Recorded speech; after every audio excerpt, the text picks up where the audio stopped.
Ողջույն բոլորին, ուրախ եմ ձեզ տեսնել հայկական խոհանոց ալիքում։ Գարնանային առաջին կանաչիներից են իծկոթը, շուշանը, բլդրղանը, այս վայրի բույսերը տարիներ շարունակ օգտագործվել են հայկական խոհանոցում և դրանցից պատրաստվել են համեղ թթուներ։ Այս բաղադրատոմսում ներկայացվում է իծկոթի թթվի պատրաստման եղանակը, սակայն նույն եղանակով կարող եք թթու դնել նաև բլդրղանը և շուշանը։ Իծկոթի ցողունային հատվածները առանձնացնում ենք և մի քանի անգամ լավ լվանում ենք հոսող ջրի տակ։ Որպեսզի հարմար լինի ճաշակելու համար ցողունները կիսում ենք։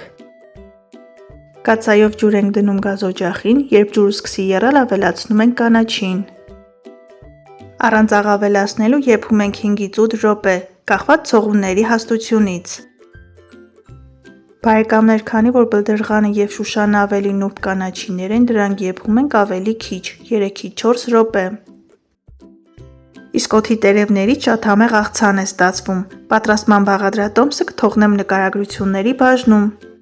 Արդեն անցել է 7-ից 8 րոպե և ցողունները փափկել են։ Անմիջապես եռմանջրից հանելուց հետո դնում ենք սառը ջրի մեջ, որպեսզի այս կանաչ անուշ գույնը պահպանվի։ Եփում ենք այնքան, որ ցողունները մի փոքր խրխրթան մնան։ Վայրի կանաչիները այս եղանակով թթու դնելուց հետո 2 օր անց արդեն իսկ կարելի է ճաշակել, շատ արագ է ստացվում։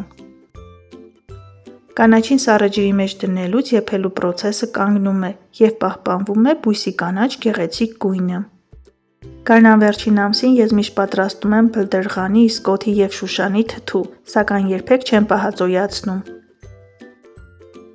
Թթվելուց հետո կարելի է դնել սառնարան և պահել մոտ 10-ից 15 օր, սակայն վստահեցնում եմ այդքան երկար երբեք չի մնում, քանի որ շատ համեղ է ստացվում, արագ վերջանում է։ Սառչելուց հետո գեղեցիկ դասավորում ենք համապատասխան տարայի մեջ և պատրաստում ենք աղաջուր։ Որպեսզի կանաչիների նուրբ համը պահպանվի, սխտոր չենք օգտագործում։